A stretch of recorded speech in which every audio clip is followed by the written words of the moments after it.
दशमलव के गुणा करना सिखाते हैं और बिल्कुल प्रारंभिक लेवल से, क्योंकि बच्चे दशमलव के गुणा करने में बहुत डरते हैं।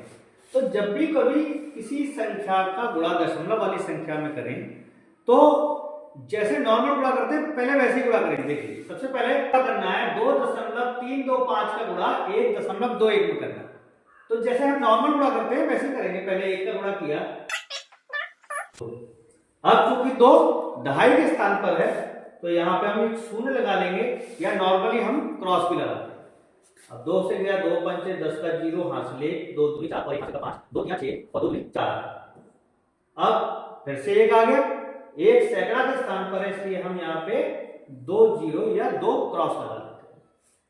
1 से गया 5 और 2 3 और ये 2। अब मैंने सरल संख्या इसलिए की है, यहाँ मैंने सरल संख्या इसलिए ली है जिससे कि आपको आसानी से समझ आ जाए। अब हम क्या करते हैं, इनको सबको जोड़ लेते हैं। देखिए जोड़ा, ये हो गया 5 2। ये जैसा गुणा होता था उस तरह से हमने नॉर्मल गुणा कर लिया। अब क्या करेंगे, यहां देखते हैं दशमलव के बाद कितने अंक है, 3 है ना, ये 3। और यहां जिस संख्या से हमने गुणा किया था उसमें दशमलव के बाद कितने अंक है, 2। अब इन दोनों को जोड़ा, कितना आया, 5। ये 5 आने की वजह से जब हम दशमलव लगाएंगे तो पीछे से हम अंक गिनेंगे, तो 5 योग आया है इसलिए 5 अंक के बाद हम दशमलव लगाएंगे। तो 1 2 3 4 5, तो दशमलव आएगा 2 के बाद। तो आंसर आया इसका 2.81325।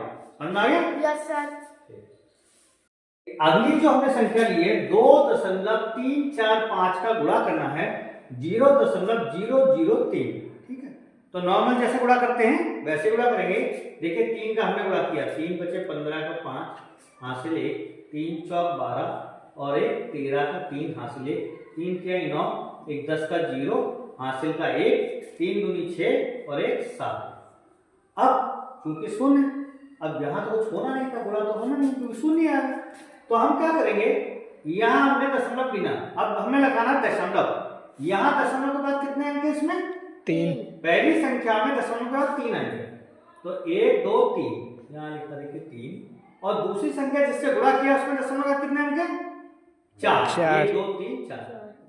अब इसको हमने जोड़ा, कितना आया, 7।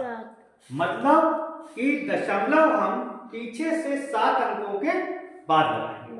तो देखिए यहाँ 1 2 3 4, तो हम क्या करेंगे, इसके अंकों को बढ़ाएंगे।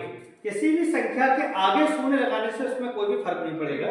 तो हमने इसके देखो पीछे से हमने गिना 1 2 3 4 5 6 7 अंक हो गए। अब हम पीछे से, क्योंकि यहाँ 7 अंक के बाद हमें दशमलव लगाना था, तो यहाँ से गिना 1 2 3 4 5 6 7 और दशमलव यहाँ आएगा। क्योंकि दशमलव आगे है, ये अपूर्ण संख्या है, पूर्ण संख्या तो है नहीं, तो यहाँ पे हम एक शून्य और ऐसे लिख देंगे और ये आपका हो गया आंसर। तो इस तरह से किसी भी दशमलव की संख्याओं को, दशमलव की बड़ी से बड़ी संख्याओं को आसानी से गुणा कर सकते हैं।